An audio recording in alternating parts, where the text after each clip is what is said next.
We made a puree. We butchered some chickens that are poaching away there. So now it's time for service, and this is kind of the fun part. You guys get to come in at the end and just have fun and kind of take credit for it, which is nice. So, what we're going to do is basically just a really simple 3-course menu. The first dish, which some of the kids have already kind of picked apart, but what we have is a salad where everything's based around this area for the most part, other than the orange segment today. Everything else is within these kind of 10 kilometers, basically. A lot of it's from a farm, Tweedsmuir farm, which is down on 184th and 18th Avenue as you go into White Rock and South Surrey. So what we have is some kale buds, which we have right here.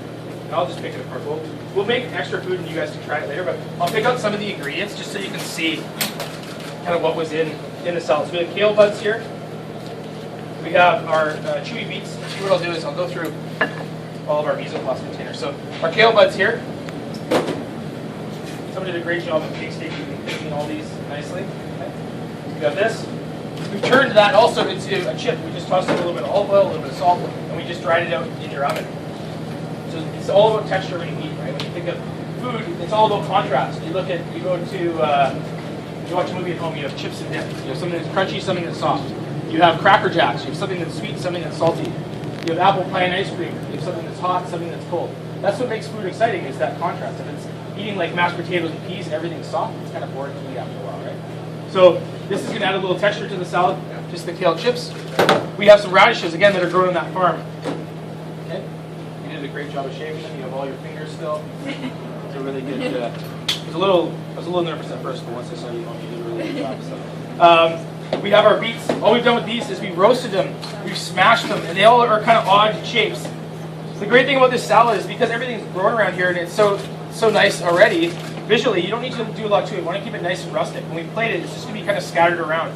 Just like if you were in a field or on a farm, everything's really, really natural. So these I just smashed them with my hand, so they're kind of rough shapes, looks like almost like rocks. Everything's kind of jagged and kind of loose.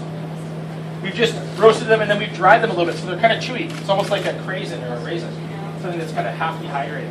So that's our beets there. We've got some golden beets as well. We have some nice roasted hazelnuts here. These are from Agassiz, so actually out in Chilliwack. Okay.